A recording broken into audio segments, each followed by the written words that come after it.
very special guest is making his triumphant return to the Jim Masters Show live series. Good to have everybody watching all around the world. I'm your host, Jim Masters, and Dean Butler is here once again. He's got some new things to share and some exciting details about some things he's working on. Dean, welcome back to the show, my friend. It's a real honor and a pleasure to have you with us. Well, Jim, thank you for having me. You are the hardest working man in show business, as the old saying goes. You've been talking to my mother again, I guess, huh? I know she only talks to me occasionally. Occasionally, right? Yeah. And only wants to talk about Little House. Is that right? Is that what she wants to talk about? Oh, my God. That, really? Oh, that series was definitely on in the house, and so was Highway to Heaven and all of the series, Family, the Waltons, you name it. Dean and I actually had an opportunity to meet in person. He was with us previously. And I have to tell you something. I mentioned this on the air before. We met him, they've been going all over the country, the cast of Little House on the Prairie. And there we are together, and Alison as well, and Charlotte, and Wendy Lou Lee, and of course, Jennifer and Michelle and Mitch Vogel, some really amazing people. They've been going all over because the fans love them. And I have to tell you, it was one of the events here on the East Coast that I was at in New England. They stood to the very end to make sure that they shook every hand, took every picture, listened to every story from every fan. And I was there because they were all, each one of the ones you just saw were guests on our show, including Dean. So I said I would come up and surprise them. They didn't know I was coming to this event and say hello to everybody. I didn't want to, take anything from fans. I stood in all those long lines that were wrapped around the buildings, waiting to see the folks, just like all the fans. And I just wanted to surprise them. And they couldn't have been more courteous, friendly, kind, and nice to everybody that came through. So I got to say that to you directly, Dean. You were one of the last people. I think you were even helping the museum sweep the floors. That was a pretty intense 3 days we had in Connecticut in a beautiful location that was completely just not prepared or able to cope with the kinds of numbers that we had that weekend. And it was the first time as a cast that we'd ever done an event on the East Coast. And it was an incredible outpouring of love and affection from people from not only the East Coast but all over the different parts of the country. And the fact that the lines were, we've been accustomed to long lines. We've certainly had long lines, but these long lines were really, really intense, and it went on and on and on. And we had a great deal of concern as a cast for the people who were standing in these lines for 4, 5, 6 hours. It was really wild. So, so after that event, and then we had another one immediately after that in Pennsylvania, where it was even more intense. So, I mean, it's like, it tells us, well, we need to spend some time on the East Coast because there are a lot of devoted Little House fans there, but we also need to do it in a way that gives everybody who does get there and is able to get there, a quality experience, and not this just endless line business. And there were other issues with the event, both of the events as well. But the upside was for us, Jim, the people were just incredible and the location was beautiful. And it was a very special weekend, but we felt badly after it was over that fans had really had to just give so much of themselves to just endure the schedule that we just didn't want to do it that way ever again. When I was speaking to some of them too, there were folks who flew in from Chicago, folks who came up from Virginia and Pennsylvania, and so incredibly excited. And like you said, they were there, they waited, and when they got to see you guys, and I was watching, after I chatted with each of you, I stepped to the side because I wanted the fans to come in. I didn't want to get in the way of the fans. They were there, but I was just watching the interaction that you had with everybody, that Alison and Jennifer, Michelle, and everybody, Charlotte, and it couldn't have been more beautiful and authentic and real. You guys truly, truly appreciate the fans, the thousands of people throughout America, Canada, and beyond who have fallen in love with the series and re-fallen in love with the series, especially with the 50th anniversary and reunions and all the different things happening.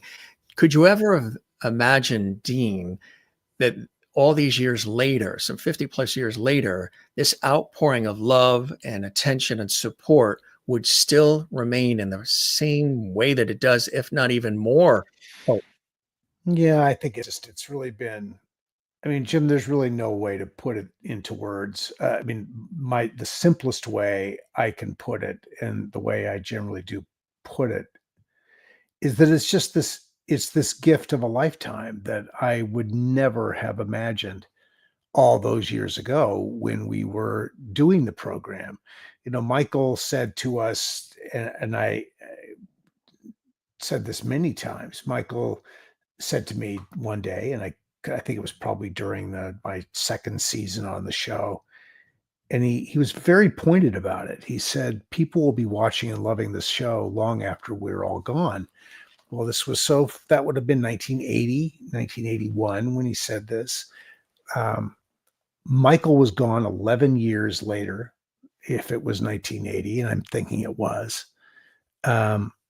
The show just celebrated its 50th anniversary. Last year on Peacock, Little House streamed 13.3 billion minutes on Peacock. That's 25,000 years of viewing in a single year. To have that, to experience that, to feel the love that is behind all that is extraordinary, and we just would never have imagined as a group. I mean, as much as you can think you sort of know what's going on, when you're in the bubble of making something, anything, in our case it was Little House, you're really in this little isolated world. And yes, I did a lot of public appearances during those years. I traveled a lot for NBC, and I could feel the love. I knew it was out there. But after 50 years, that was really stunning, that it was still there at that level, that fervent, that emotional. It was, I mean, you were there in Connecticut. You saw, I mean, people approached the table where we're all sitting. They waited for hours. They know they're only going to be able to be there with us, for any one of us, for several minutes, because the lines are so crazy. Tears, laughter, wonderful stories, gracious, grateful to be there.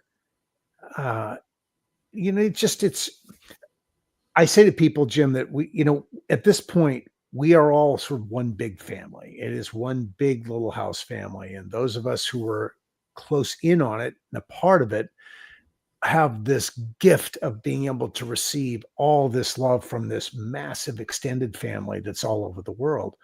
And it's remarkable. It's remarkable. And it is so affirming of what Michael did with the program. He created something that was timeless, that was rich in values, morality. It taught lessons for living. I mean, it wasn't preachy. It didn't do it in a way that was, this is what you have to do. But he put stories on the screen. He created stories, wrote stories, edited stories that gave people the opportunity to consider how they wanted to live in all these different circumstances that he and his team pulled together. And the story, there was nothing ambiguous about the storytelling. There was no questionable, ambiguous, highly nuanced, emotional life. You knew where everybody was. You knew what they believed. You knew who they were. That was part of the crafting of Michael's storytelling. You knew who everybody was when you watch Little House. You just know. And when I say you know who they are, I mean, you have a sense of what the character's background is, and your characters are pretty transparent. You also know who the good guys are very clearly, and you know who the antagonists are in a situation. And Michael gives everybody the opportunity to choose who they want to identify with in that story, in any story that he does. He was so fortunate in the case of Little House that he had Catherine McGregor and Richard Bull and Alison Arngrim and Jonathan Gilbert to be the antagonists of Walnut Grove. And actually, Richard Bull wasn't really an antagonist. He was really the long-suffering victim in this family, but you got to see that on his face. And that was sort of a brilliant piece of design as well. As you got to see that someone who loves these people knows how not good it is at times, and yet he loves them anyway. That in itself is a lesson. Michael really did let you know, gave you the opportunity to choose, and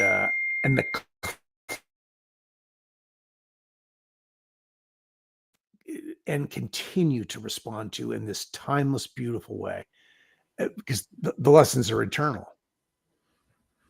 They really are. They are eternal. And I think that's where a lot of people plug into it. They see aspects, even though that was set in an earlier time in our country, they see aspects of themselves reflected in the characters, right? And I'm sure you have, and Alison and everybody else, people come up to you with these extraordinary stories of how they feel so connected to the program and to the individual characters, and how there's the relatability, even though, again, set in an earlier time. Some of the things that you all dealt with are similar to the things that we all deal with in our lives, right?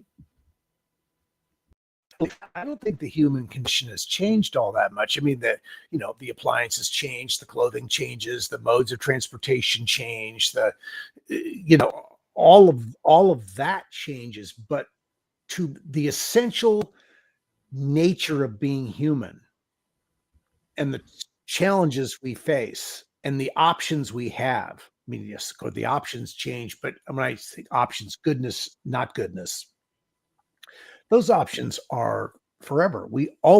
Human beings have always had these options. And I think what Little House does so nicely is it puts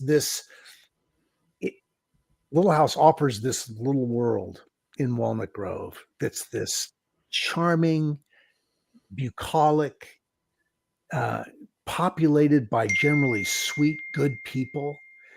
And you get to see this laboratory of human interaction happening in front of you each week. And you know who everybody is. I mean, you know it from episode 1, Harvest of Friends, when Pa buys the house in Walnut Grove or the land in Walnut Grove and builds the house and has to get jobs to pay for it all. And, and then makes a deal with the owner of the Feed and Seed, Liam O'Neill, and he can't live up to the deal, and Liam O'Neill repossesses his oxen and takes it's just this, it's one and Pa's injured and the Ma has to step up, and when he can't do anymore, when he collapses on the floor trying to fulfill what he has promised to do so that he can help his family survive, the members of the community of Walnut Grove come to his aid. They don't even know him. He's a total, he's a stranger. Now, look, he's the star of the show. And so, of course, but the lesson is that people step up for goodness, and they sensed Charles's goodness, and they came to his aid because they knew that he was a good man. And I think that episode right up front, episode 1, tells the audience exactly what to expect from this series in its overall overarching thematic tone. It's going to be about community, family, goodness. And it never wavered from that. Yes, we did some, Michael did some, Michael loved his wacky comedy, and he did that, and he got to do things that he sort of did versions of Little Joe, and he was doing Bonanza comedy. I mean, his sense of comedy was very specific. But in the emotional life, what you got in that first Harvest of Friends episode, and Country Girls, and The Lord is My Shepherd, and episode after May We Make Them Proud, and I mean, I'll be waving as you ride away. I mean, all of these episodes, you see this tremendous heart and goodness, and this ability to, with grace and decency, rise to challenges. And even when you can't overcome the challenge, you keep stepping forward with grace and dignity and decency.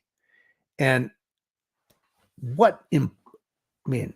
Jim, these are incredibly important lessons. These lessons are as valid and meaningful today as they've ever been, if not more so than they've ever been. I mean, I don't have to, you don't have to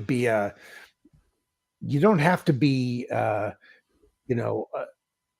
front and center in front of your television every day to see what's going on in our world today. Yeah. It's everywhere. You can't. It's right there. And I think this is why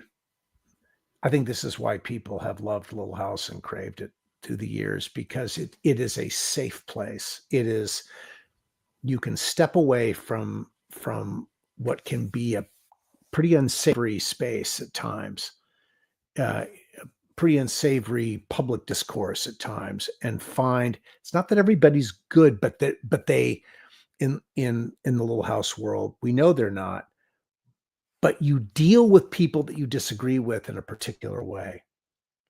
And that was really important to Michael, to send that message to people. And I think he did it year after year after year after year, is you find ways to get along with people and make the best of your situation. It may not be perfect, but you make the best of it, because we need each other. We need each other to get through, to get by, to make it in the world ultimately. And to think otherwise is, I think is a little short-sighted. Mm-hmm. Yeah. Ill-informed. Exactly. Beautifully said. And I talk about it often on this show and even off the air. I think one of the reasons why these shows are so endearing to people, and there's such a wonderful connection that they have, is everything that you're saying. The relatability, the believability, the authenticity, but also the way things were handled, the way things were dealt with. And there was compassion and empathy, and there was love, and there was humor, and things that seem to be lacking in everyday life now. So people are searching far and wide to find things that calm them and make them feel good and give them a sense of grounding and community and family, and a show that ran so many years for such a long time, and then in syndication and on DVDs and Blu-ray, like Little House on the Prairie, and then marking over 50 years, which is extraordinary, is one of those shows that just gets into people's psyche and in their heart, and they can't let it go, because it's part of a craving for a simpler time, but also it reminds them of what life is really all about and the things that are important in life, right? Yeah, I think it's a craving for decency. I think people, we have that today. Now, you talked about, I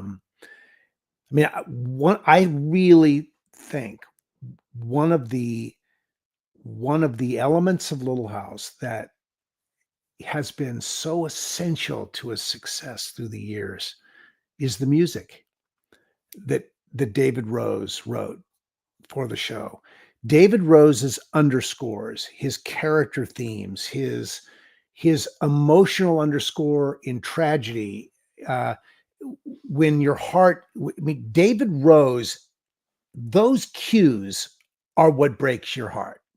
Those cues are what bring tears to your eyes, because he's putting you in this very emotional space inside the heads and hearts of these characters. So he's telling you what everybody's feeling in that moment. I remember years ago having a conversation with him when I first started on the show. And I've always been fascinated with cinema music. So this was, talking to, and I would go to scoring sessions, and you'd be on the stage with a 60-piece orchestra listening to these. I mean, no one at home ever heard this music the way you could hear it in a recording studio. It was just extraordinary. It was so beautiful. And I was talking to him about it, and he said, he told me that the original concept of the show musically had been to do it with a stand-up bass, a mandolin, a guitar, maybe a banjo, possibly a piano, something like that. Maybe a clarinet or an oboe, something like that. I mean, oboe would have been too orchestral, but very simple. Very simple, small group, small wind ensemble kind of thing, acoustic ensemble. But he really pushed back on that. He said, no. This should be Gone with the Wind. This should be in this very simple, look at you. There he is. Yeah. In this very simple world that they're in. He said to me, I want the emotional life to be huge. I want it to be epic. I want people to know that in this little house, in this simple little town, the hearts are huge. And the life that they live, the emotional life, is enormous and consequential. And that made such sense to me. And then you start watching show after show after show, and you listen to these scores, and wow, Jim. I mean, it just, when you're going to start to cry. Yeah. Because David Rose takes you there. He leads you up to it, and then he brings those tears to your eyes, and it's cathartic. It's beautiful, because we're there in their heads, and we're hoping the best for them, and we want it to work out well. And we know it won't, but we know also in that music that we're going to survive. It's heartbreaking. It's devastating, perhaps what we're seeing, but we'll survive it. We'll survive it together. And I think year after year after year, generations of people, they come to Little House because we need, in a world that is increasingly coarse and caustic and toxic at times, there needs to be a place where people can feel safe and feel emotionally rewarded, emotionally protected, emotionally encouraged, and believe that goodness is possible. And Little House is among those special shows that does that.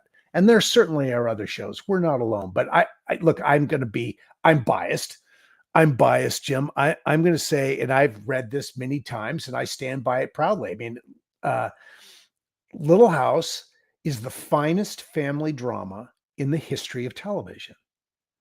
And I'm going to stand very firm on that. There is nothing that compares in its purity, simplicity, goodness, and impact to what Little House did over 203 episodes over a 10-year period. There's just nothing like it. And the fact that it continues to air in over 100 countries around the world every day, in 40 languages, stream 13.3 billion minutes in 2024. Who knows what it will do this year? People are craving an opportunity to feel good and to not feel assaulted by the craziness of the world as it's happening around us. I mean, look, some of the things that are happening are very necessary to happen. There's a lot that just feels like an out and out assault on any kind of civility. And I think we're going to pay a price for it as a country. You know, it's really, it's very tough. I don't want to get too deeply into that because that's probably not what your audience wants to hear, but civility, long live civility. And that's long live civility. Hopefully they would like to hear that, but I don't think that people like to hear the causes of the incivility. Right. Exactly. Yeah. That's why they are craving Little House on the Prairie. And that's it's one of the things they're craving. And then we also want to laugh. Right. It's why we watch late night comics now. It's so much. Because we need some relief from the insanity that's coming at us every day. We need to feel like, oh God, we're going to be okay. Exactly. It's not that if we can laugh, it's not that bad. It's one of the reasons why, you know, as I was mentioning, you know, I work in television and radio professionally, and it's one of the reasons why at the very start of the pandemic, I created this celebrity talk show series to bring back that lost art of conversation. And as a place like Little House on the Prairie is, that's a respite for people to come and have laughs, good times, great conversations, interaction, learn something, engage. Almost 5 years and 1,240 episodes later, which is what we're up to. But who's keeping track? I told that to Dean. He said, "Wait a minute, are you kidding?" That's pretty incredible. That really is. I mean, that's a pretty amazing number that you're doing this 5 days a week, sometimes 7 days a week, sometimes multiple shows a day. That's and then to fit that in with doing the other things that you do too. Good for you, Jim. I mean, that's serious stuff there. Appreciate that. You know, I totally agree what you said about David Rose. We actually have a lot of his music in our collection. He was a brilliant composer and arranger, extraordinary. And we had Lloyd Schwartz on. Okay. So Gilligan's Island, Lloyd Schwartz. Gilligan's, yeah, and the Brady Bunch and all of those shows. Right. His dad, Sherwood. And one of the questions, and I asked this of Marty Croft too. I talked about, and then I also mentioned it to Gary Frank and Carol Newman. Family Gary Frank. Yeah. Okay. Another fabulous show. Family. Sada Thompson, James Roderick. Yeah. And I talked about the music, the underscoring, and how truly important, like you just said with Little House, music and underscoring, which for anybody watching it's that music that's underneath dialogue or in between scenes as well, that just solidifies, if not enhances, the mood that you're already feeling. It takes the acting, the dialogue, and what you're seeing before you and comes in and goes right to your heart and just solidifies it all.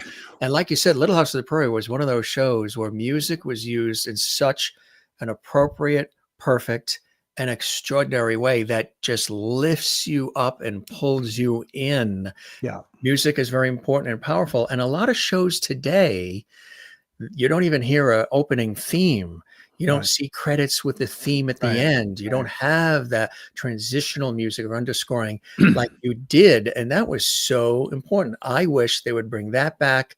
And I keep saying, because we've had some jingle people on the show, bring back the jingles too. I mean, so much of this is driven by, I mean, who knows what has caused what here? But, you know, so much of this is driven by that clicking factor that programmers are so concerned about someone getting bored and clicking to something else because they're not getting stimulated. And of course, that's so easy today because we've all got a button in our hand. We can change what we're watching in a second. And this wasn't the case when when programs like Little House were produced. You were dealing with 3 networks. Maybe you had a button in your hand, but it was one channel at the time that you were clicking. You had 3 major choices, not hundreds of choices. It's such a different world that we're living in. And look, I love technology, Jim. I'm a total technology geek. I'm fascinated by it. It's whatever the next new wrinkle is, I'm very interested in. I may not ever master it, but I'm intrigued by it. I like the idea of the advancement, of the change but then the but is, are we able to process all this in any way that's meaningful to us? We're getting massive amounts of input, and we all are. I mean, look, you are, I am, we all are. There's to be able to overcome the algorithms that are designed to keep feeding us what we've watched previously. You have to really be active to push away from the algorithms, and most people won't. And I think one of the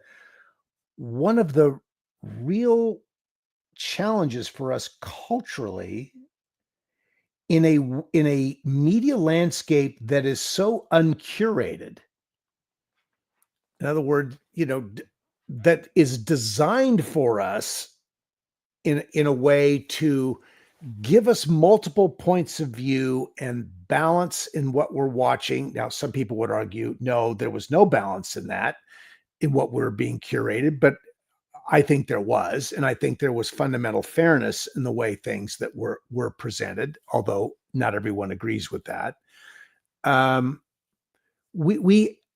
You had a chance to consider multiple points of view, because even though you had fewer options, there was a need and a desire to serve the audience as a whole. The whole network television mantra is to make everybody happy at some point in time. It is not, yes, networks all had their sort of their best demographic, or they knew that certain shows drew certain kinds of audiences, but in their overall schedule, they had to have a commitment to serving everybody. They may not have done it successfully all the time, but there was a commitment to finding everybody at some point. And their success was really contingent on that. That's not at all the case in programming today. I mean, networks good for them. They choose the audience they're going to serve, or the audience chooses them and they keep feeding it to them. But, it's really about, everything is about trying to keep people from clicking away and stay for, another minute, another 10 minutes, another hour, they want to keep you there. So there is this very aggressive approach to keeping you engaged, which may or may not be, and I think actually it's not. I don't think it's necessarily very healthy for us, because there's no relief. It's just this constant assault of particular points of view, whatever the points of view are. Whatever you're watching, it's got a point of view, and the goal is to keep you there watching that point of view. And it's understandable. I mean, everything this is dollars and cents driven. There's sponsorship, there's ratings, and today with cable and with streaming, people know exactly not only how many are watching. If they want to drill down, they know who's watching. I mean, specifically who's watching, based on IP addresses and all the things that, they know where you are. And, they're going to keep giving you what you want to keep you, or what you think you want to keep you watching. And so you're not getting much diversity of opinion about anything. You really have to be willing to actively seek it out. And I don't think most of us are not willing to push against that. I know I'm not fighting for a click or to push away from this and push away from that, because I mean, I just want to watch. It's very, very, it's very challenging. It's what's contributed, I think, to our stratification we've chosen sides in our life in the last 10 years in a way that we've never chosen sides before. It's really amazing, actually. It's extraordinary. It really is. And I'm sorry I've gotten into all this. Tim. This is probably so not true. what you want to have. No. I know you've waited months to come on our show, to come back and share that. And I told you last time we would keep the porch light on for you, and we did. We did. Thank you, Jim. Well, you can decide if you want to leave it on after this hour. No. Yeah, but anyway, it's interesting. What else do you want to talk about? Well, we had Karen Richmond on recently. Oh, God, I love delight.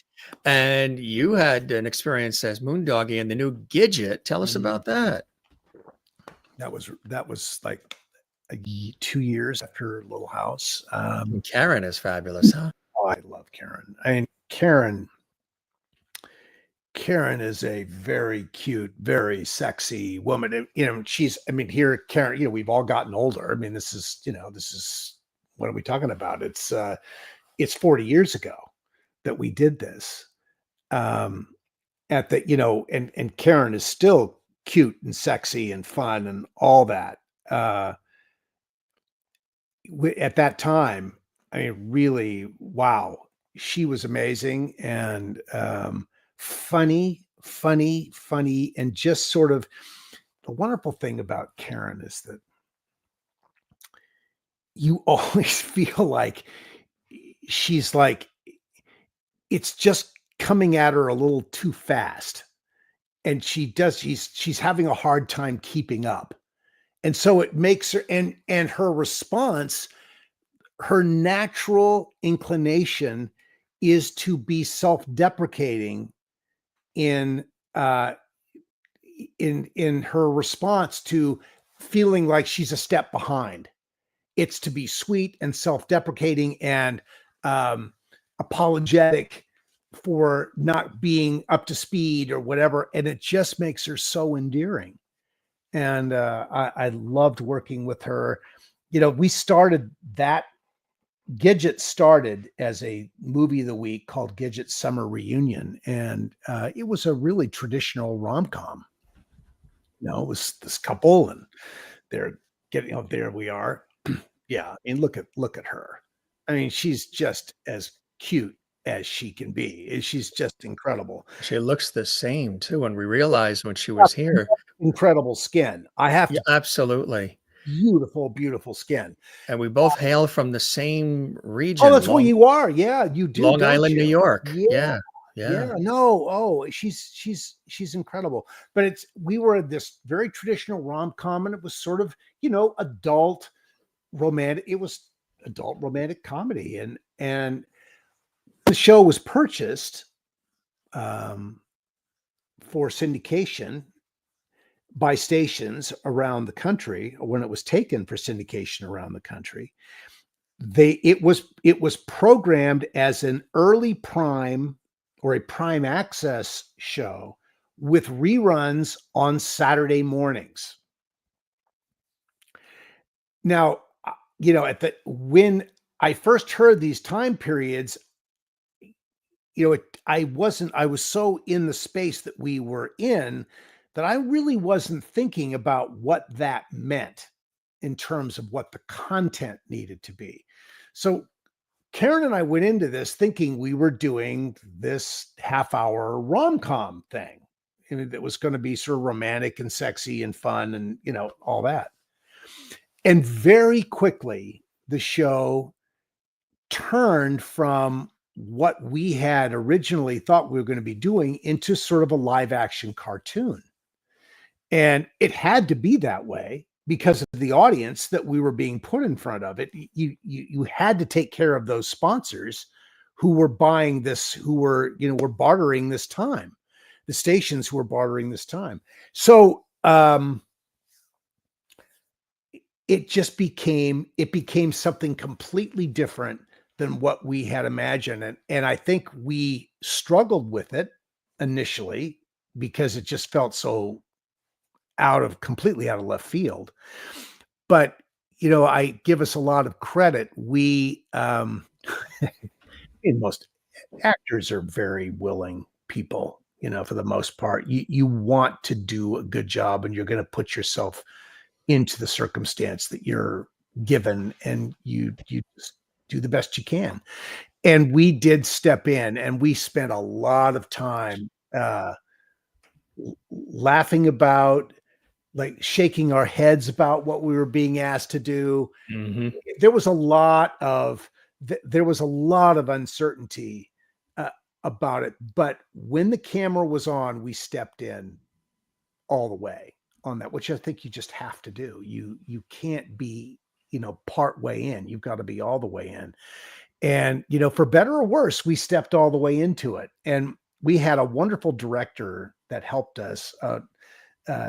He had done many, many episodes of the Marlo Thomas comedy, That Girl. His name was Roger Duchoni. And he had done a lot of Love Boats. And, so he helped us sort of put a wrapper around what the new Gidget was. He said, this is pink fluff cotton candy. And while that may have sort of like, oh my God, really? But it made that sort of visual image of pink fluff and cotton candy really put us in the space where it helped us understand what we were doing. And I think it made it much easier, from at that, as we went on, it just made it much easier to invest in the silliness because, and then so the shift in the tone came from the addition of a writer producer named Larry Mullen. And I think Larry had a very keen sense of youth culture. As a performer, he'd done a lot of improvisational comedy.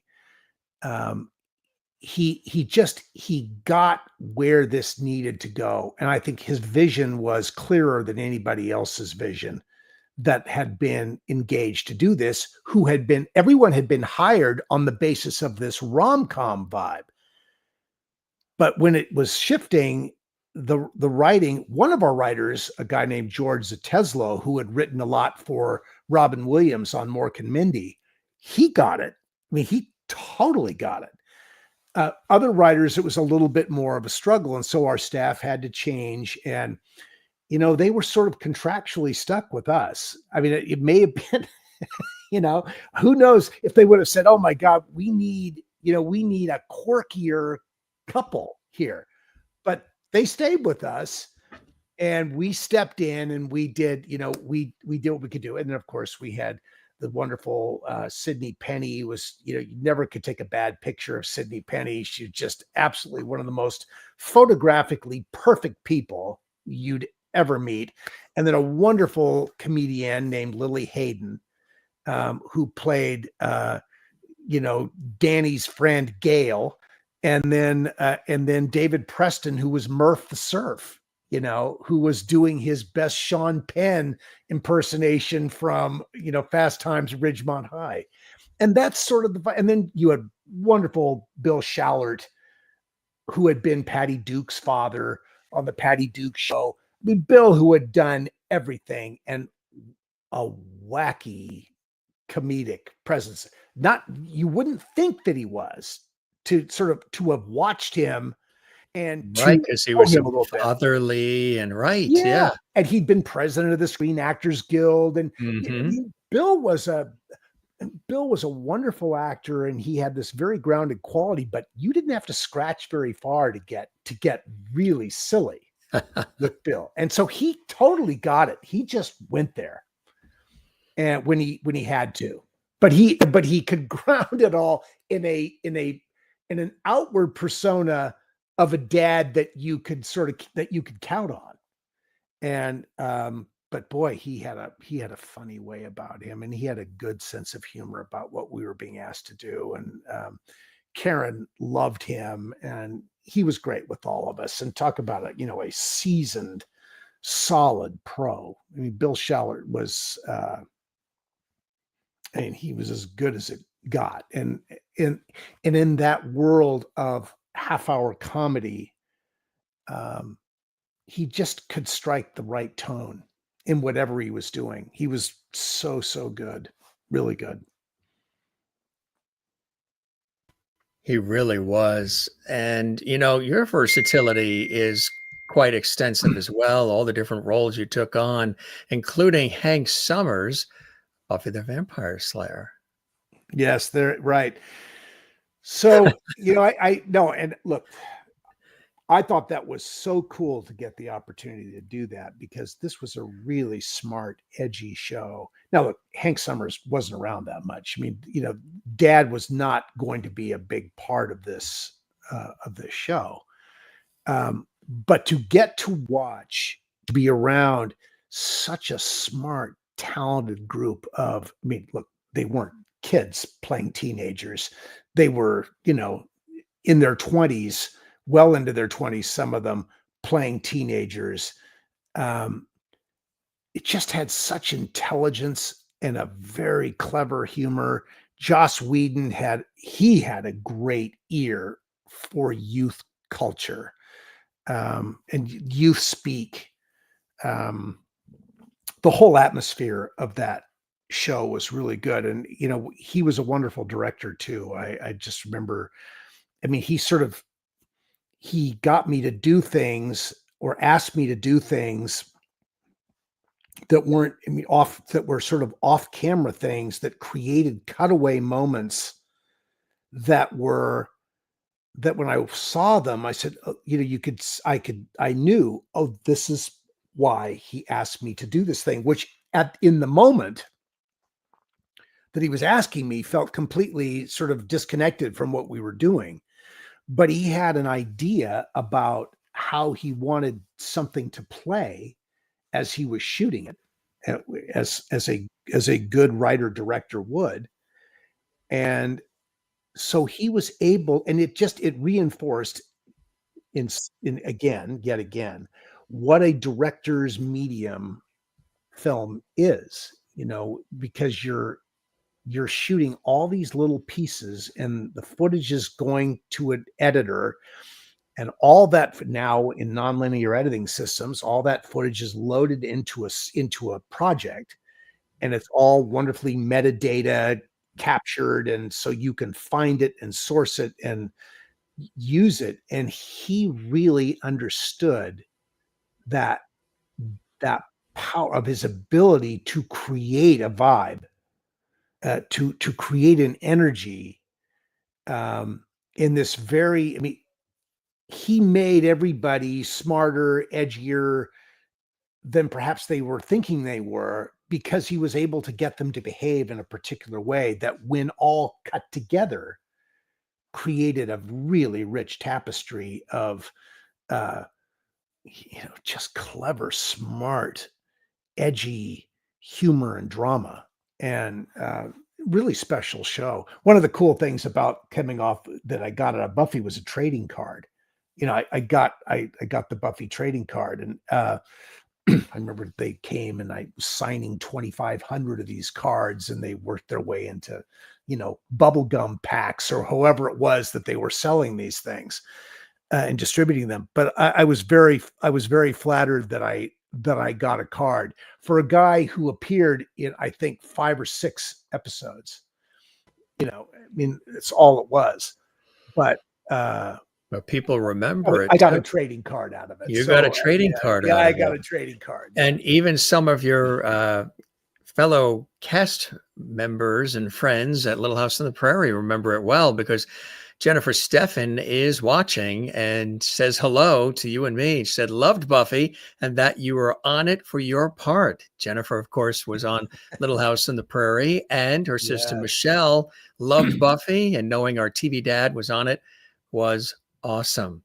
Hello to Jennifer and Michelle, who were also part of the Little House on the Prairie family as well. Two very sweet ladies, and big fans of our show, and just so wonderful to have them here. You know, I want to also mention that, did you want to say anything too, Jennifer? No, we know, I mean, look, Jennifer and Michelle were, you know, two parts of toddler Rose that appeared in the final 3 movies that we did. And they were, they were adorable. I mean, they were, I don't know how that, but they were 2. They mean, you know, they were sort of 2.5, sort of, young you baby know, Rose, yeah. Yeah. And then as opposed to the Donati, which was older, in right. Season 9. So and Rose played a really critical part in the final Christmas movie. And they did a wonderful, wonderful job being, I mean, they were really present in this, and they together. And I couldn't tell you which one was doing which thing, because of course that's the whole purpose, is that they're interchangeable in that moment. Like one twin will do one thing and the other twin will do the other thing. And in the end, when it all cuts together, you're getting this really nice performance from this, you know, from this toddler, and they did a great job. You yourself too, you've been doing this for a long time. You launched the career with your first major role as Michael Wagner in Forever. Tell us about that. So that was, so I was a junior in college. I was attending University of the Pacific in California, which was my alma mater. Was sort of very coincidentally was less than 30 miles. The campus was less than 30 miles from the location that was the original Little House location of Kansas in the pilot of Little House. It was right there outside of Stockton, where University of the Pacific was located. So I feel like I had this connection to Little House going way back. But I had been doing commercials in San Francisco for a couple of years, and I'd gotten my SAG card on doing an under 5 on Streets of San Francisco, and which was awesome. And to get to just be in the presence of Carl Malden and Michael Douglas, and, you know, that, and then later Richard Hatch, who came in to replace Michael Douglas. You know, it was just a very, very cool, edgy show. Those Quinn Martin shows all had a wonderful style about them visually. And it was, you know, and Michael Douglas and Carl Malden were really just fantastic and great working relationship with each other, and a lot of respect. And it worked for the show. So anyway, so I was doing that and doing things like that. I did a small thing with Sam Elliott when he did Once an Eagle for NBC. I played the first young German soldier that Sam Elliott early in the life of that miniseries. You know, he's off in World War I, and he comes into this chateau, and there's this young German soldier, and, you know, he runs me through with a bayonet. And it was, you know, so it was for that moment, for that character, it was, you know, this is what killing is, and you can be killing innocent youth. And it was, so that was sort of that was a tough choice for that character, for his character, but he had to do that. It was fun to be able to be that innocent kid in that moment and get to spend some time with a young and clearly on his way Sam Elliott, who's just obviously had an extraordinary career. So, but Forever came about during that time, and the cast, this casting director, Mary Goldhammer, came to town, and we met at my agent's office in San Francisco, the Brebner Agency in San Francisco, and in their conference room there, and we chatted for a few minutes, and I read for her, and at the end of that meeting, and look, I was totally green, and completely unknown and all that. But at the end of the reading, she said, "You're perfect for this. And I'm going to fight for you to get an opportunity to do this." And I was fortunate that the director of the movie was a wonderful director named John Cordy, who was an Emmy-winning director. He'd done the autobiography of Miss Jane Pittman and another project called Farewell to Manzanar, all about Japanese internment camps and during the Second World War, and a wonderful Academy Award-winning documentary called Who Are the DeBolts and How Did They Get 19 Kids? And he wanted to hire locally if he could. So I ended up being the local hire, opposite Stephanie Zimbalist and with several other wonderful actors. My best friend was played by a wonderful actor named John Friedrich. An actor named Beth Raines played Stephanie's best friend, and it was a very unknown Diana Scarwood who was there to play a small part in the movie. And it was shot in Mill Valley in San Francisco. Beautiful environment. The music was Jennifer Warnes and Fleetwood Mac, and it was pretty cool. This was a CBS Friday night movie. Unfortunately, because of the great music they put in it, they would not continue to pay the license to clear that music. And so the movie really went away because no one was going to go back and rescore it. So that was sort of a bummer. But to watch us working to the vibe of some really wonderful music of that time was really a treat. It was a treat. And John Cordy was incredible to work with, recognizing how inexperienced I was. He was so kind with me and supportive, and Stephanie Zimbalist was lovely. And, Stephanie went on, it was like her second or third job, something like this. And Stephanie went on to be the queen of movies of the week for NBC and ABC. I mean, she did dozens and dozens of movies. She never stopped working, and then ended up doing, she was doing Remington Steele at the same time I started Little House. And so we maintained a good friendship through all that. It was a really nice way. It was a really nice way to start. It got me the wonderful agent that out of San Francisco, I was able to sign with Ina Bernstein at ICM. Ina was the head of television at ICM at that time. I mean, it was an incredible place to be in terms of representation. And I remember, all things come back to Little House, Jim. So when we started this, or when we were talking about early on in our working relationship, she told me, if you ever get the chance to do Little House on the Prairie, you'll do it. Because she cried every week watching the show. She said, Michael Landon's brilliant. He's the best of this, doing this in the business. If you get a chance to work with him, I will work to make sure you get that chance. And so here we come full circle, Jim, and it all comes back to Little House. Everything comes back to Little House. So my gratitude continues to be, and forever will be, enormous for that opportunity that I had to be there. How beautiful, really, too. And you even have some ancestral connections and parallels to the character that you played, Almanzo James. Tell us about that. Well, yeah. I just think, look, I say that, I have no blood connection to Almanzo Wilder, but in my family history, and look, we all have this history. It's just mine, like some families, it's written down.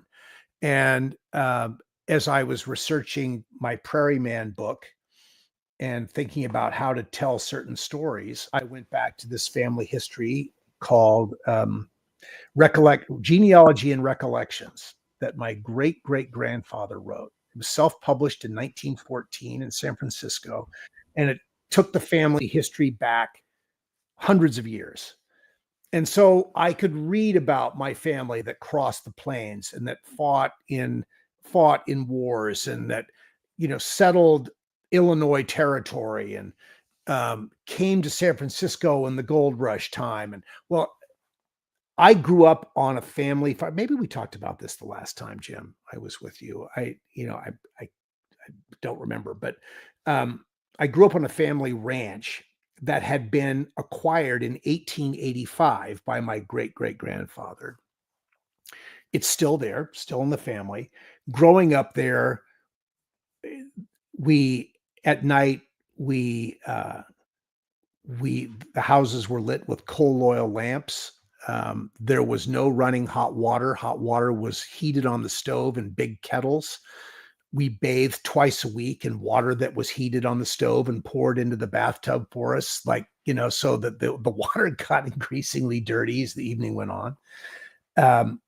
We swam in a pool that had been carved out of the ground by horses and plows, and chicken wire and plaster had been filled into this hole. It barely held water anymore, but, and we had a spring that put out 8 gallons a minute. So it was dirty and dusty, and an incredible place to grow up. And it was a multi-generational family experience in the summers. And we ate around a big round table with a huge lazy Susan in the middle. And we washed the dishes by hand at night, and we did chores in the morning. We swept the porches and swept the rugs by the pool. And my grandfather took my brother and I riding every day on horses. We rode through the same hills that he'd ridden through as a little boy. There are pictures of him. I have pictures of him riding in the same places that I did when he was 8 years old.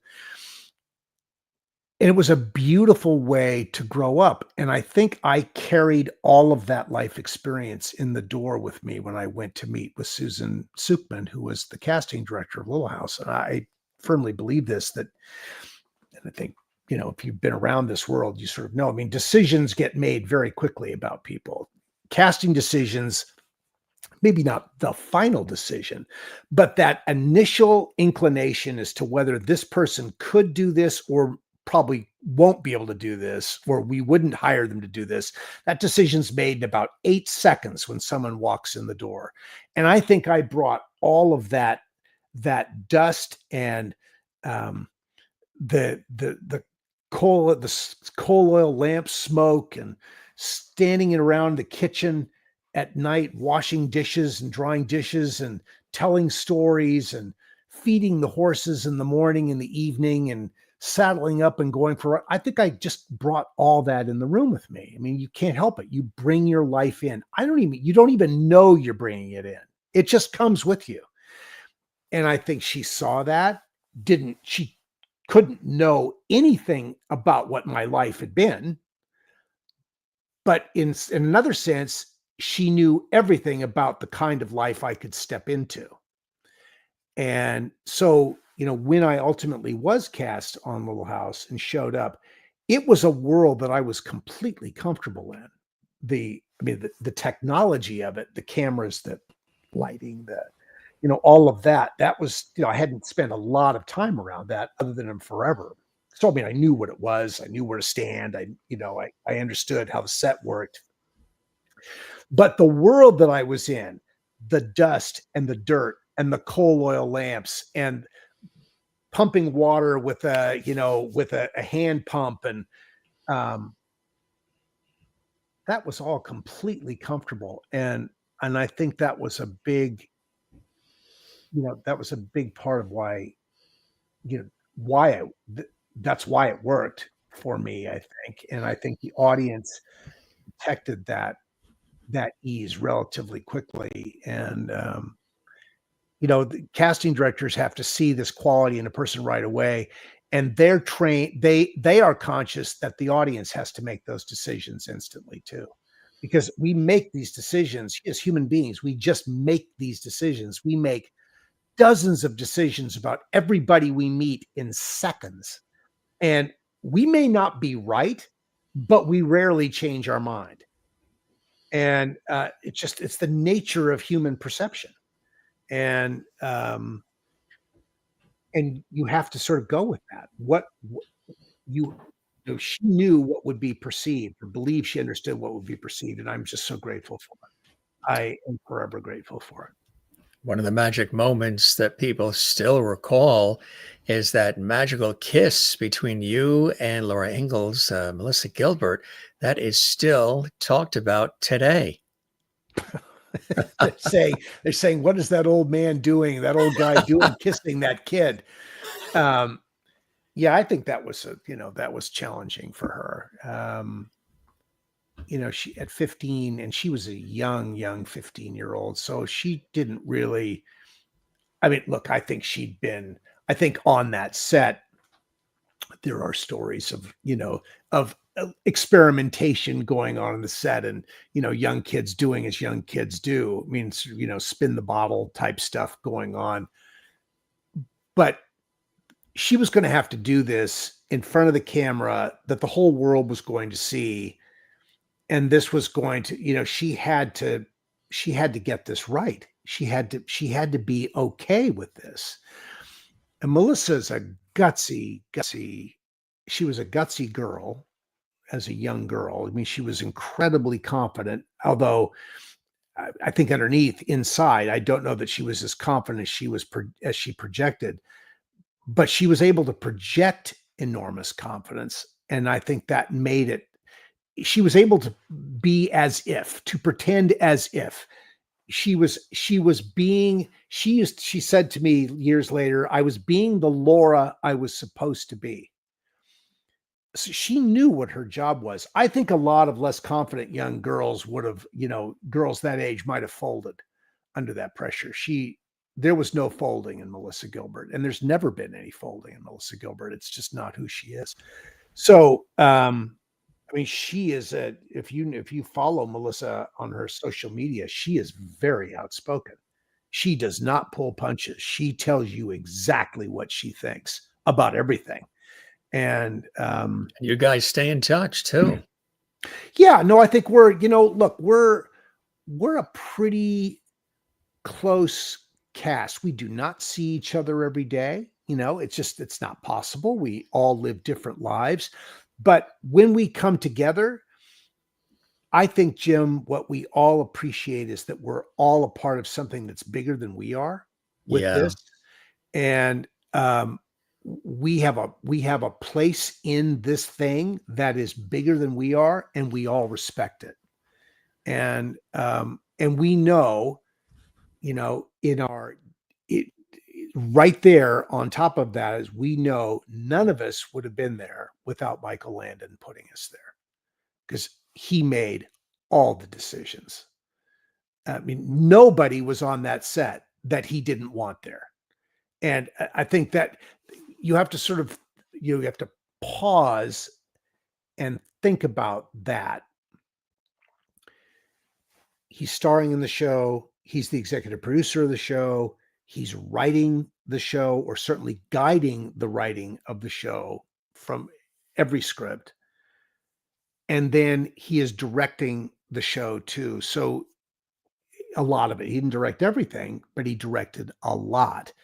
And he directed most of the biggest episodes in the series history. And so, we were all there because he wanted us there. And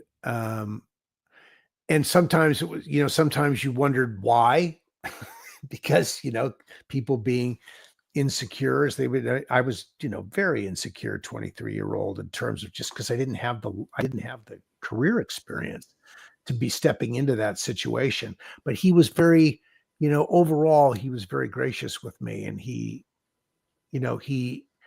tried to communicate to me in the best way he could that he just wanted me to be me. Just bring you. That's why I hired you. And of course, for a young actor who's thinking it's about the acting, and it's really about the being, it's about being comfortable in your own skin. I mean, that is how he cast, is he hired people to bring themselves. It wasn't, he wasn't looking for someone to dig deep down inside and pull something out that was like completely invented. He wanted you to be in this easy space. And so now at the time I didn't know that. I just didn't know that. In the history of it, that's another reason to feel fortunate that he felt like, that all of us could be people who could step into this space with him and make it work. And that's pretty cool to be a part of something like that continues to endure after years, and now starting the second half century of Little House Love. on we go. How much of Almanzo is Dean and Dean Almanzo? Interchangeable. I am he and he is me. Yeah. I mean, and that's what it should have been at its best. I think there are times when I thought I was doing something else, but when it was really working, I was just bringing me to the situation. And, it's all about playing as if, because as actors, I mean, look, there are people who have very nuanced, deeply different facets of personality. They have access to a lot of different things, but for most of us, where we're going to be most authentic is where we are most in the space, where we are us. And that's really sort of, given how close the camera is all the time, that's the space that you want to be in, because that's what the camera knows if you're being honest or being dishonest. The audience may not, I mean, the camera doesn't know. The audience who's watching what's on the camera knows, and they may not know exactly why something's not working, but generally, if you look at something and it's not working, it's because the person who's doing it isn't fully trusting what they're doing. And that, that yields that, or that brings uncomfortable moments to watch. Now, editors can cut around that stuff to, when it's really obvious. But sometimes you can't hide from it. Sometimes it's going to get there anyway, because you just it has to be seen. So when we're at our best, we're in this we should be in this, or whatever circumstance we're in, we should be reacting as we react. It's not how the character reacts. It's how we react in that situation, which gives the character its authenticity. So that's why I say to you, I am he and he is me. Because if it's working, you're seeing me. And in the years since this, it's been really important to me, Jim, to feel like I'm walking into situations where we're meeting people who come to see us, like you saw us in Connecticut. And I want people to, it's very important to me to have people feel like they're seeing and meeting the person they watched. That they're getting the real stuff from me. And that's a real priority for me. And, fortunately, because I was playing close to me, because that's where the best stuff was going to be, that's what they get. Because I think I have always felt confident, because of the way I was raised. I know how to meet people. I know how to shake someone's hand. I know how to engage in a way that is polite and just connected. And it's important to me that people see that when we meet, so that these stories that they love, the people that they loved, that my part of that is authentic for them. And that's a big piece of the driving force of why I do what I do with this, because it endures, and it's a very important part of my life legacy, and I want it to be that way. You've written this wonderful book for people who might not be aware of it, though I doubt there's people that aren't aware of it. Got it right here. Because there's times when it hit #1. Congratulations as well, Dean. Tell us about it. Prairie Man, My Little House, Life and Beyond, with the forewords by Melissa Gilbert and the wonderful Alison. I know. They were Alison will be here tomorrow on our show, folks. She's making her return visit once again. Well, it will be a very different hour hour and plus than it's been with me. Alison is an absolute hoot, and nobody has invested themselves more in the Little House aura than Alison has. I mean, from the time she started to now, she's been all in. And I adore her. I think she's very, very special human being. When I met her years ago, I thought she was pretty wacky when I first met her, because it's just, here's this girl with black eyeshadow and black Converse high tops and sleeveless t-shirts, and you just sort of expecting to see her tatted up on her arms, and I mean, it was just like, what she was going to do. But this was all just part of, Alison has just been, she is who she is, and she has a wonderful authenticity about her. I mean, when you spend 5 minutes with Alison, you know exactly who you're dealing with. And she's great. And our cast loves her and counts on her. And she is incredibly welcoming to everybody. So when I asked her to write the foreword for the book, she was my first ask. I asked Melissa next because I wasn't sure how she'd react to the request. She would, but I was very pleasantly surprised when she said absolutely. And how many words do you need? And and when do you need it? And they were both that way. They delivered what was asked, and they did it. They did it perfectly for them. These are wonderful forewords. And, the publisher was thrilled to be able to have both of their names on the cover. And that was a big deal. And that shows, that shows that we really do this group embraces the family side of this, that we're going to be supportive of each other in these critical moments. The book came about as a result of being in 2022, feeling like our 50th anniversary was coming. And I started to think about all the women in our cast who had written books. There had been, Melissa had written a book, and Melissa Sue Anderson had written a book. Alison had written her wonderful book. Karen Grassley was yet to write a book, but it was, by the time 2022 came, she had written this book. Charlotte Stewart had written a book. Ketty Lester had written a book. Melissa Francis, who played Cassandra Cooper, an adopted daughter of the Ingalls, opposite with Jason Bateman as her brother, she'd written a book. The two little girls who were Baby Grace and Baby Rose were both in the process of writing books. Baby Grace had already published her first book.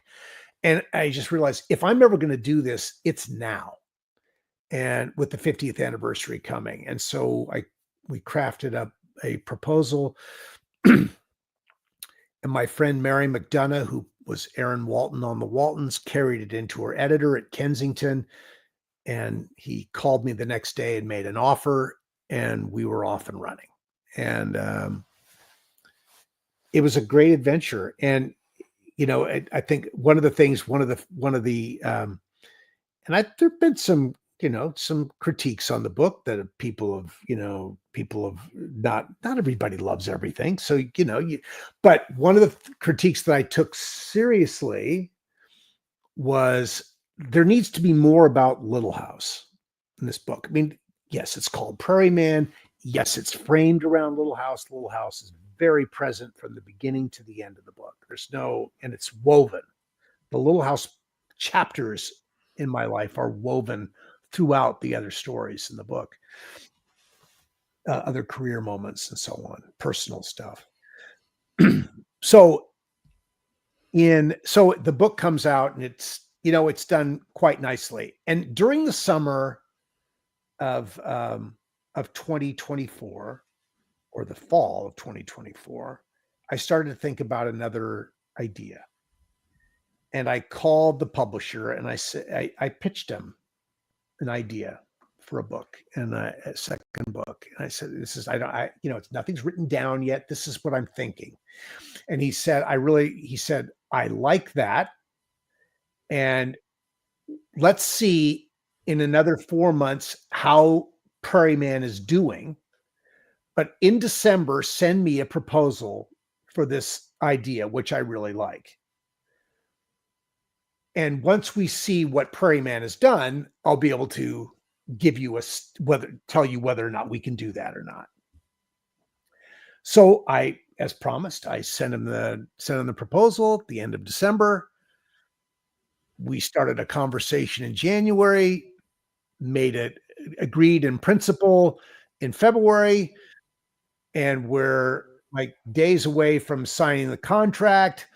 And I'm going to do a second book with a working title, Living the Prairie Way, which is going to be completely framed around Little House values, the lessons of Little House, how Little House connects to contemporary culture, the roots of the historical roots of where Little House, the Little House thinking comes from.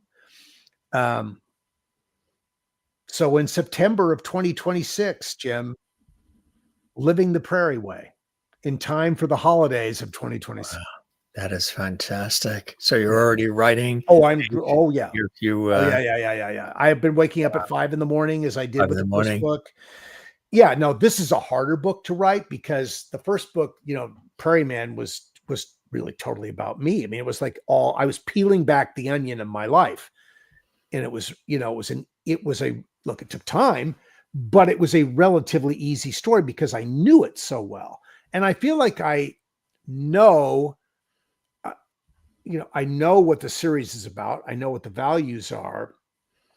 Weaving these important values into discussions of episodes and specific themes and episodes and the ripple effect on culture and where those themes play out in culture, that's a little more involved. So this is going to be, a more involved process, but I think it's going to be very satisfying when it's done. And I feel so strongly about this whole idea of living the Prairie Way. And look, the Prairie wasn't perfect. The people weren't perfect. Nobody's perfect. But what the series embodied was this essential human goodness. And I think, the why it embodied goodness, its intention is something that's timeless and beautiful and something that deserves to stand the test. It will stand the test of time because it's just fundamental.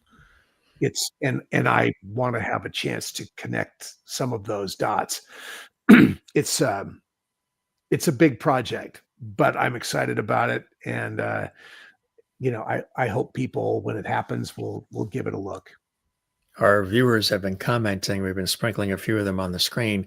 They were already buying the book before you even publish it. They can't buy it yet, but boy, they're going to get a chance. They have it on their Google Calendar. Okay, it's on that Google Calendar. Awesome. When we hear about it or Jim mentions it, we're going to get it. Catherine McGregor, of course, was another great personality on the show as well. And of course, missed greatly. And so many extraordinary force of people. Nature, Jim. Force of the nature. Combination of her with Alison, my God. Mrs. Olsen. She was, Mrs. Olsen and Nellie and Willie too, in more sort of naughty way, were the they were the object lesson in how they provided the lessons in how not to behave on Little House. They were the villains. In order to tell a good story, every story needs a hero, and every story needs an antagonist. Now, the Olsons weren't the antagonist in every story, but the Olsons were the antagonists in so many stories that were incredibly memorable, funny, galling, just like tear your hair out. Can't believe they're doing that kind of way. And that is a tribute to their talent that happened. I mean, they bit down on what was being asked of them, and they did it without fear. They stepped in all the way, and you're going to get a good chance to talk to Alison about this tomorrow night. I mean, she's just, she was amazing on the program. The more I watch what she did, the more amazing it is to me what she did on the program all those years ago. The more you sort of separate from it and you just watch it as people watch it, I just have this overwhelming appreciation for her skill, her her just total confidence in what she was doing. Yeah, and again, Jim, I don't know if deep down inside she was really totally confident about what she was doing. I don't know that, but I know what she presented was totally confident. What she brought to the stage when she delivered. I mean, Alison is just crazy smart. I mean, really, really smart, astute, well-read, just witty, funny. Well, witty, funny, obviously. Yeah. A sponge for information, and is capable of processing information and turning it into something good. And she's really special. She's really special. I mean, the program, the success of the program owes an enormous amount to what Catherine McGregor and what Alison Arngrim did on the program to bring that fly in the ointment, bad girl, bad mom, arrogant, manipulative vibe that they brought to the show, and the humor they brought with it, which made them redeemable. The more they discovered the humor, and I think, Alison was onto the humor right away. And Catherine was too, but when she really tapped into that side of herself, oh my God, it was just off the charts. She was so good.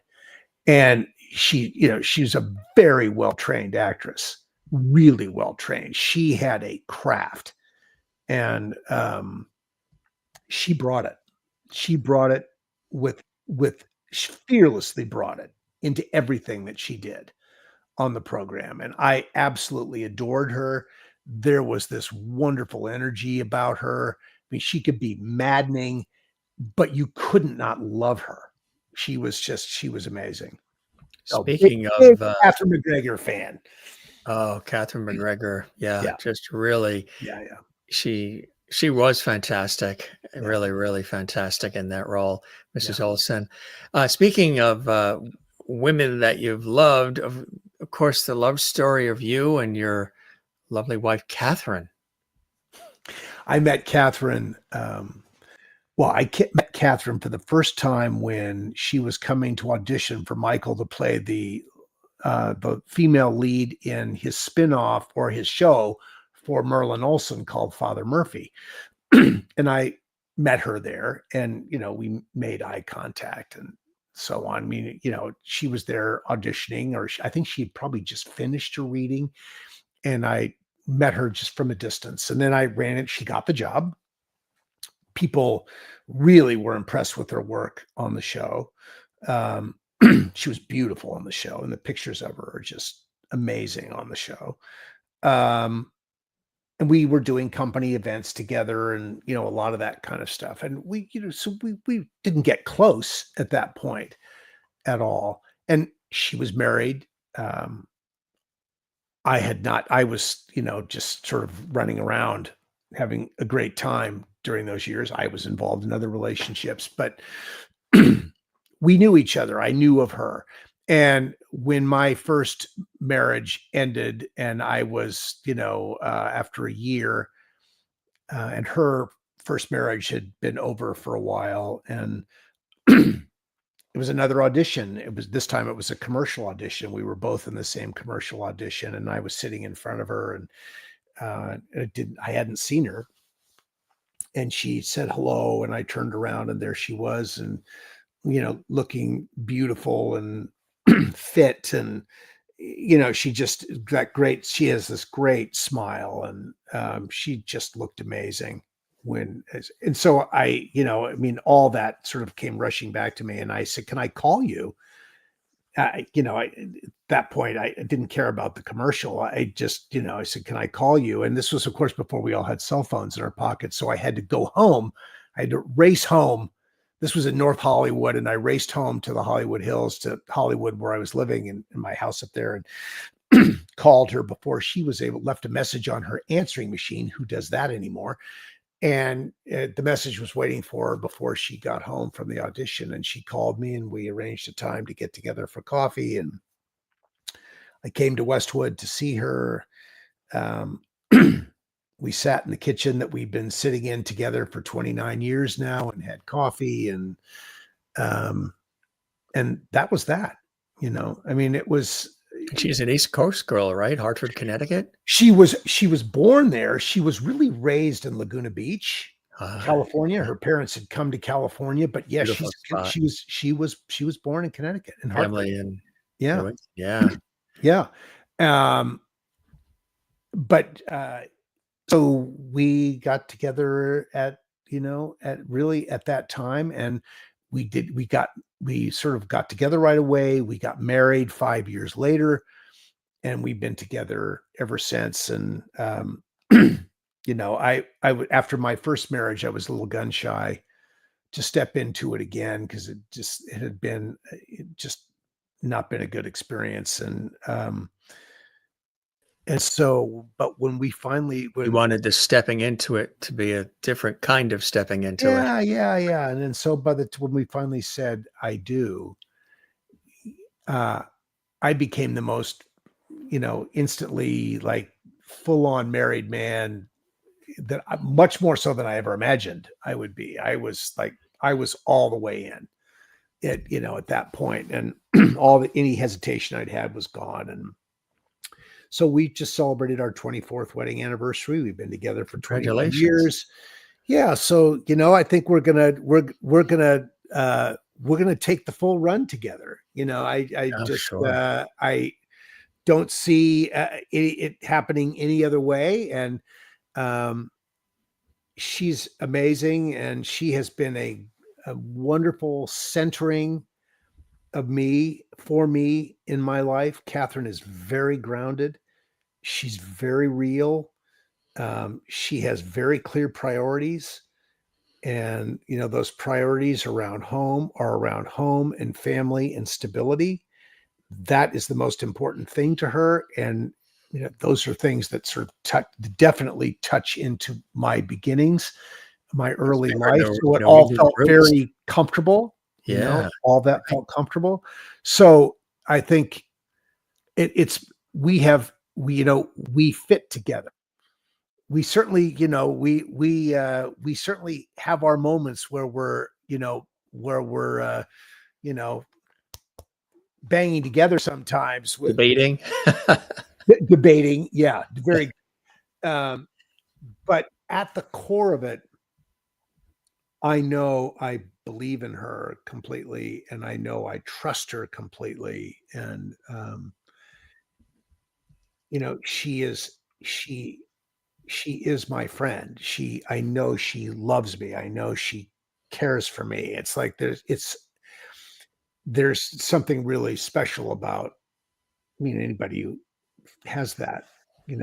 that's very special stuff. So there's a confidence that you get from that. She must be very happy for you to see everything that's going on with Little She's House on been the Prairie. great And through all yeah, this. I think sometimes she was like, oh my God, I mean, how can this still be going on? I mean, it's like she's done a lot more work in her career than I've ever done. But Little House has been, because of nature of what Little House is, has been this incredible ongoing thing, which has been a wonderful surprise for me and for her. And she's been incredibly supportive of it. It really has been. talk about Little House going on. There's even this talk of the reboot that's happening as well on Netflix. I know some of the cast are talking about it and all. What are your thoughts on the idea of a reboot? Obviously, it's tough to, there's been TV shows, there's been movies that have been remakes, reboots, different looks, and sometimes they work, sometimes they don't. But when you have such a loyal, steadfast following with an established show all these years and everything that's wrapped around it, sometimes, if they throw it up in the air, they got to see where it lands. How do you feel about the reboot of Little House on the Prairie? Well, first, I'm not going to describe it as a reboot. It's a readaptation, I think, I'm characterizing it, and I think this is more accurate than a reboot. Because reboot, you'd all be in it. Well, reboot, no. Well, I think okay, and that's not going to happen. So it's really a readaptation. It's going back to the beginning. I think it's going to go back to Little House in the Big Woods, and it's going to start this tale all over again.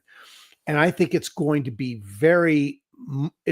much more strongly rooted in what Laura Ingalls Wilder wrote than what Michael did.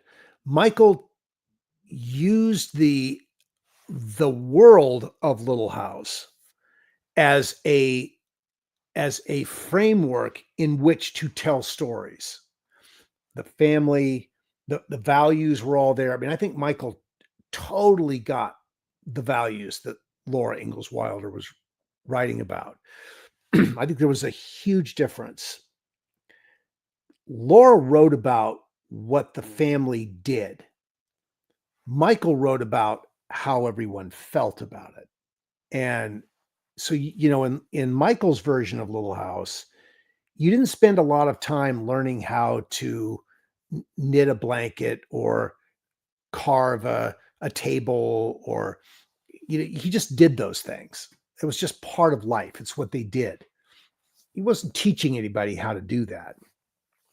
But the stories, and he would do that as part of telling some other human story.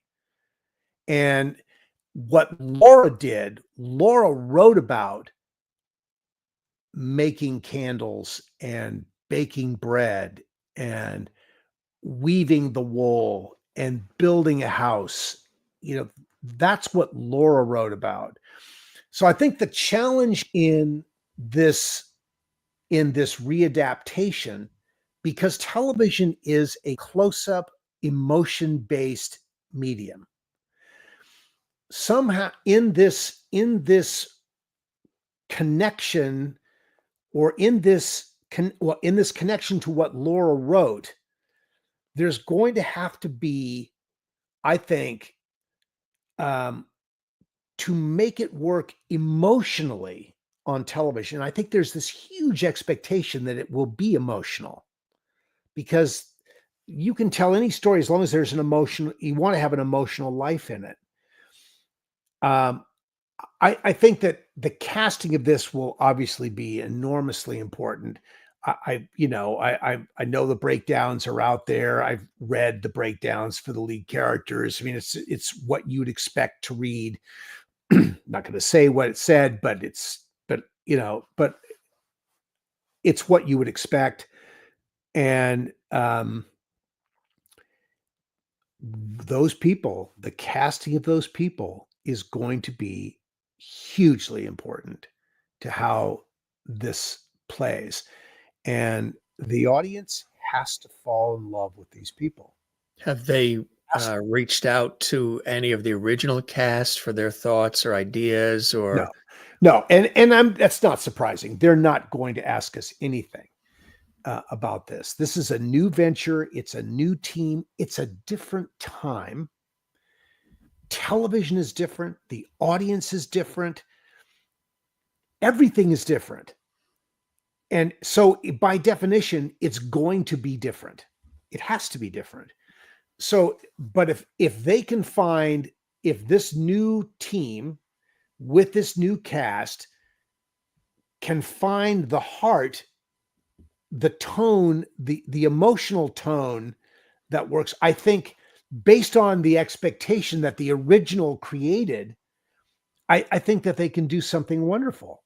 It's always going to be different because it's all different people in all different circumstances, but both have every possible, Little House, obviously the original Little House is successful. It's successful on a massive scale. It's globally successful. This new show, this new readaptation of the Little House books can be hugely successful.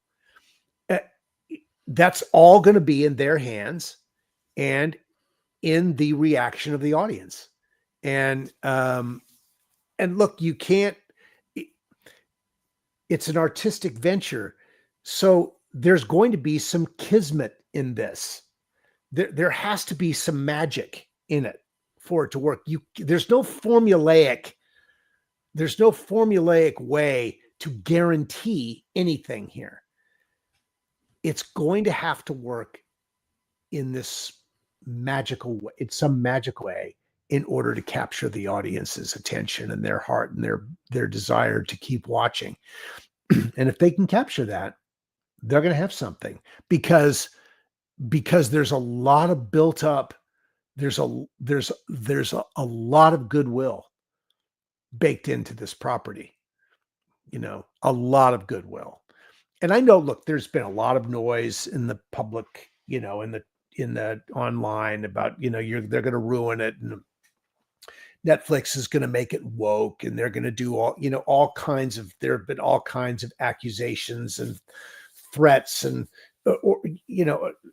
certainties that they're going to do things that no one knows what they're going to do. And this is just audiences, doing what social media doing what social media does. The show's going to have to work on its own terms, but it's got a lot of goodwill. There's a lot of built up goodwill that can help make it successful. And I think as casts, I think that there's going to be a desire to connect the two casts, not necessarily in their new show environment, not suggesting that at all, but in our public interactions with people. The Little House family, I think, is going to be the Little House family. The older family and the younger family, but we're all going to be a Little House family. Now, that might not work out that way, but I think that's the intent.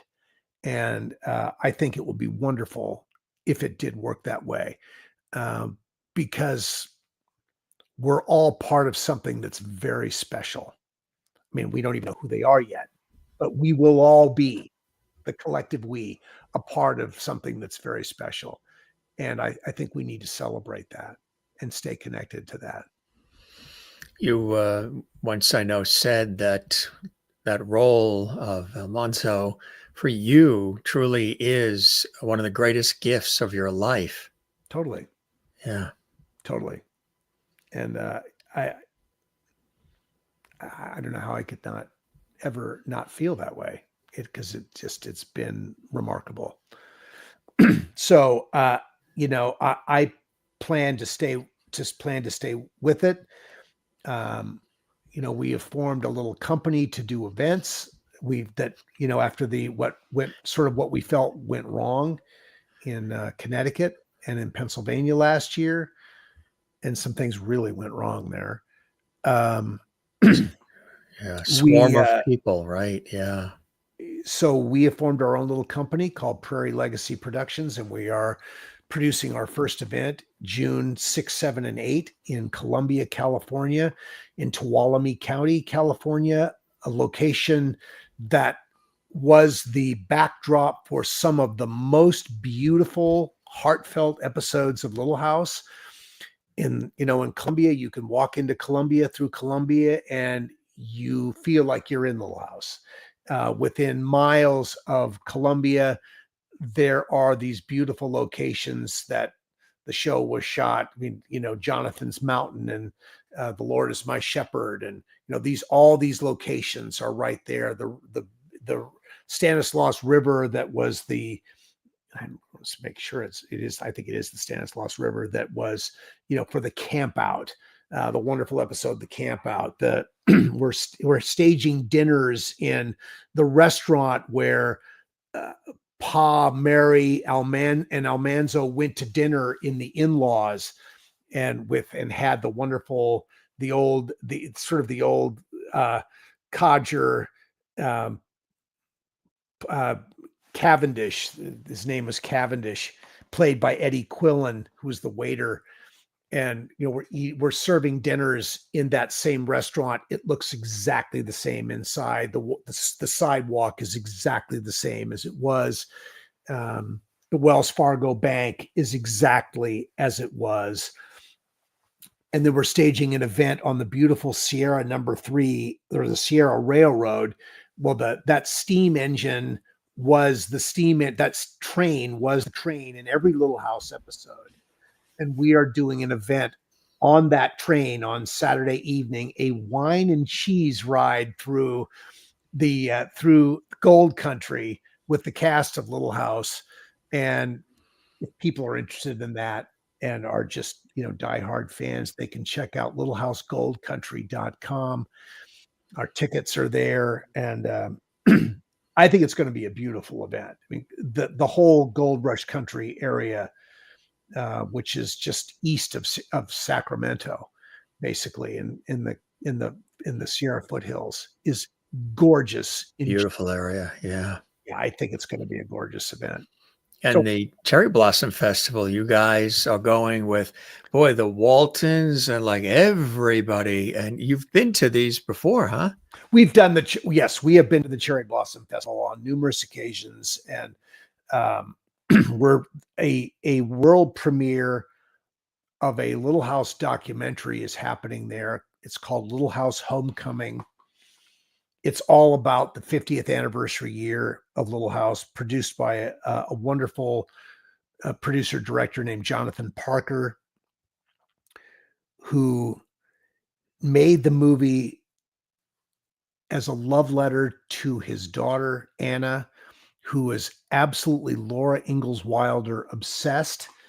And so Jonathan and Becky Parker packed up their children and made a summer of traveling around the Midwest, shooting all the locations where Laura lived and wrote about, and doing it with members of the cast of Little House, our cast, and fans from all over the world who came to these different events. It's a gorgeous, gorgeous film. And it is a total love letter to the Little House series, to the Laura Ingalls Wilder books, and it's the impact of those two things on generations of fans. It's a very, I think it's going to be beautifully received by Little House fans. I think they're going to absolutely love it. It's going to be really special. That's exciting. Really, really exciting. Lots coming up, my friend. You're so immersed in it all and loving it all and sharing it all. And it really is a blessing. And that new book that's coming out, which I think is really spectacular. And we'll see, but I'm hopeful. Yes. He's working on it. Our viewers also are wishing you happy anniversary as well. Everybody's wishing you and Catherine happy anniversary. So yes, well, that's always in January. But we get so January. But the love continues. January 21st. January 21st will be our 25th anniversary this year. Wow. Yeah, They're already giving you pre-love here already. Very good. Okay. I'll take that. I'll take that home to Catherine. Build up some bonus points. Michelle Stephan, of course, one of the young baby roses. I adore your wife. Loved meeting her at your book signing and spending time with her in Tombstone, and a pre-happy anniversary as well. Thank you for that. That's very sweet. Now, Catherine's been incredibly supportive of all this. Absolutely. She doesn't travel a lot, but she's been. If we're at home in Los Angeles, then she comes to things. And I think she'll. Well, I don't know if she's going to be in Colombia. We haven't figured that out yet. Everything's based around the dog. It's all. What does Benny need? That's what we do. Kathleen Walker's in New York City, and she's going to treat herself and get your book. And it's her birthday today. So, well, thank you, Kathleen, and happy birthday to you. Wow. I bet your feet are tingling, Kathleen Dean Butler. Almanzo wished you happy birthday. Happy birthday to you. Happy birthday to you. Happy birthday, dear Kathleen. Happy birthday to you. Look at that in stereo too. There you go. He's a trooper, isn't he, gang? He's everything that you think, everything that you hope.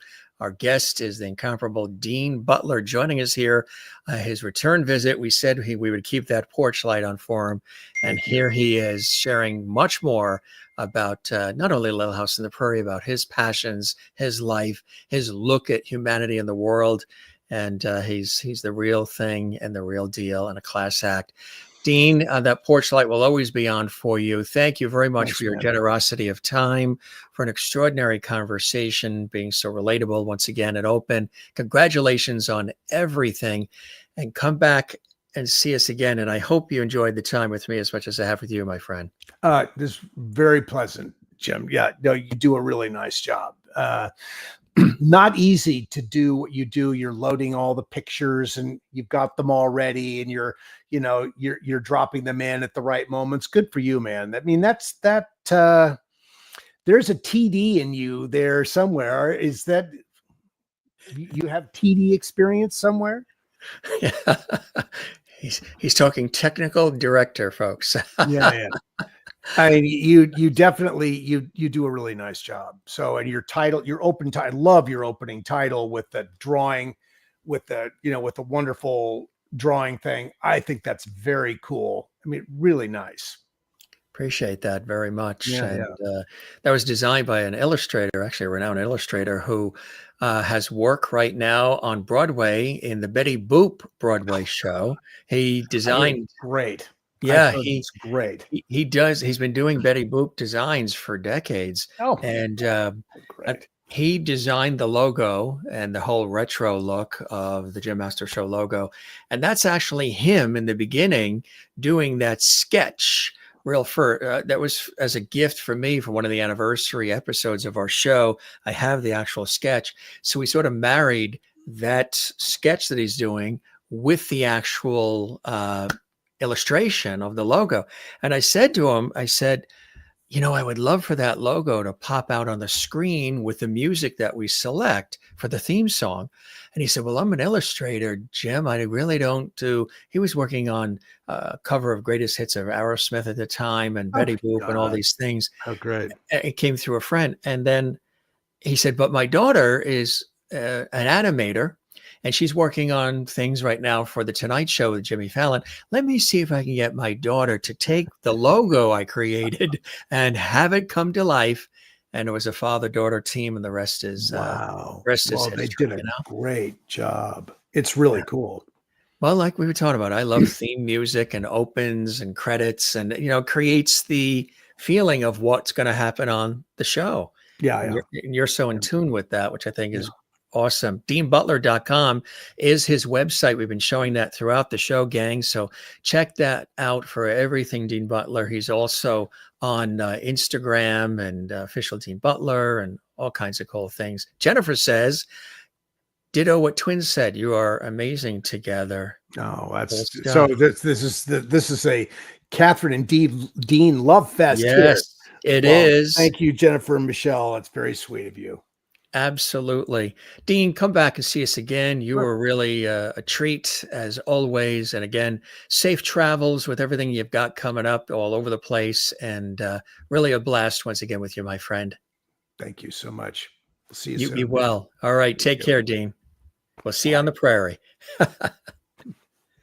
Comparable Dean Butler spending some good time with us, and we had good times with him.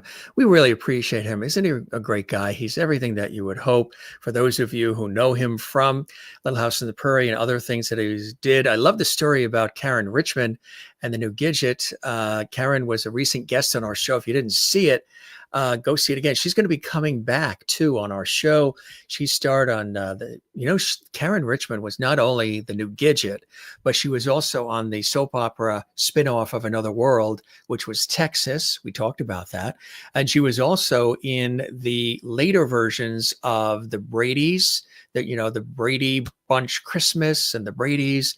And she played the wife of Christopher Knight, and who was Peter Brady. Cool stuff. Wow. What a great conversation. Once again, this was his return visit, had new things to talk about, also sharing his thoughts on the readaptation of Little House on the Prairie as well.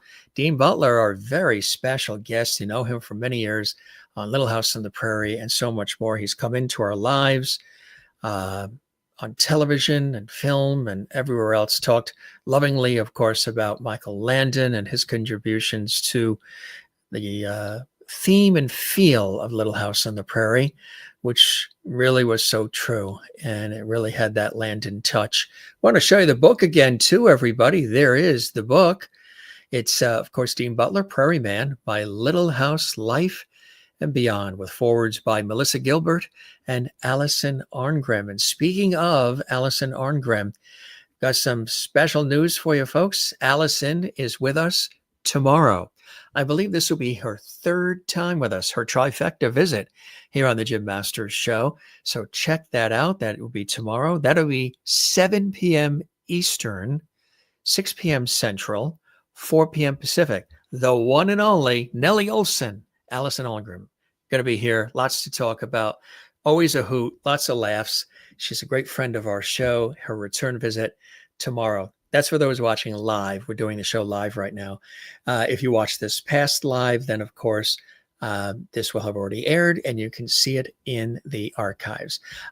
Jennifer and Michelle Steffen were watching, and they were young baby Rose, Little House in the Prairie, and they were watching, and they're big supporters of our show. I had an opportunity to meet them, and they are delightful. They're absolutely delightful. Very, very fabulous people, really caring. They were guests on our show as well, folks. If you didn't see the episode where they were on our show, of course, from Little House in the Prairie, we talked about all of that and more. They were with us, and it was really something very, very special. So you can see that episode archived on our YouTube channel. And of course, we will have them back on our show. This is when we got a chance to chat with them.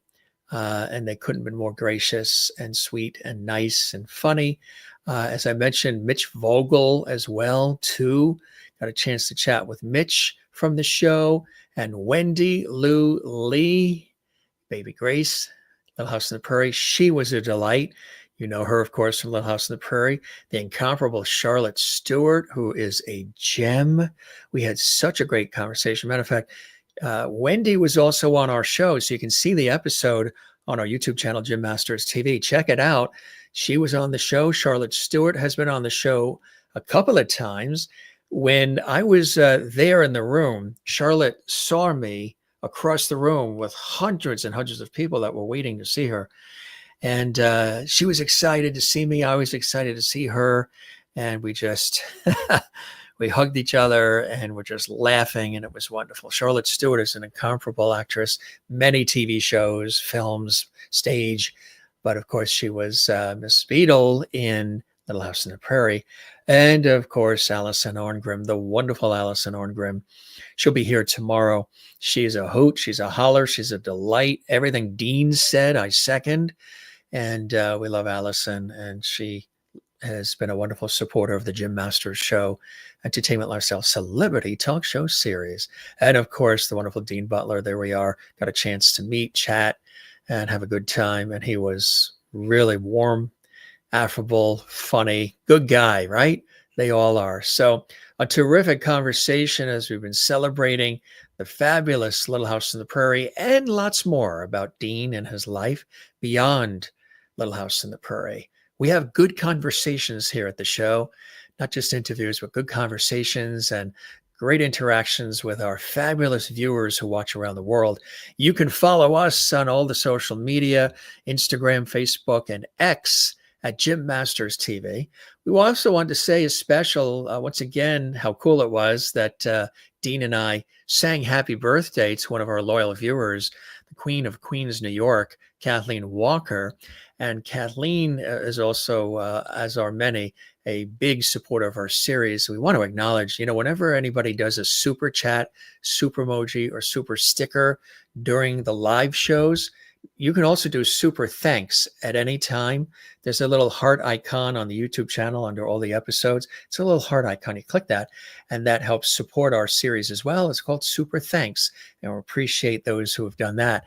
But when the shows are live in chat, you can support, through super chat, super emoji, super stickers. And this is a beautiful green super chat that Kathleen did, and it's her birthday. She goes, enjoying this very much. Love hearing Dean's stories. Great memories. Nice way to end my day, to end your birthday. Thanks, Jim and Dean. You are very, very, very welcome. Happy birthday, Kathleen, and thank you for your generosity in support of the Jim Masters Show series. I love having everybody here. It's one big, happy, lovely family here, like the Little House on the Prairie family. We've developed and created a fabulous family of viewers, supporters, and subscribers from all around the world.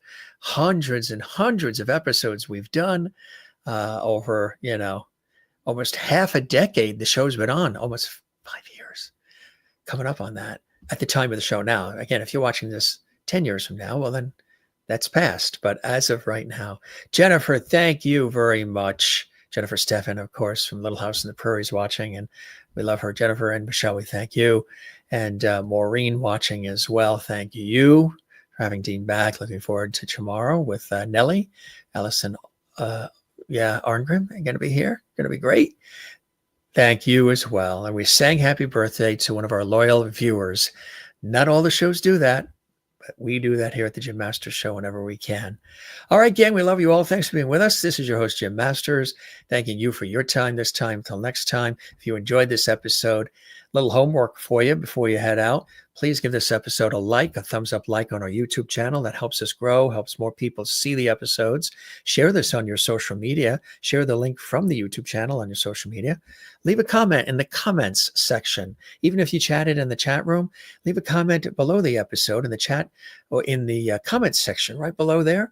We love the interaction. We love to see your feedback. What do you love about our show, about the guests? What do you love about this episode? Drop a comment below in the comment section. And don't forget to subscribe to our YouTube channel.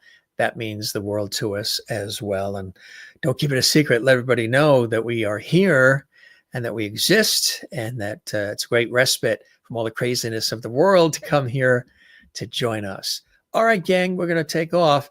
We're going to head out to the prairie ourselves, and we'll be back. Again, Alison Arngrim will be our next guest, and so much more coming up here on our celebrity talk show series we call the Jim Masters Show.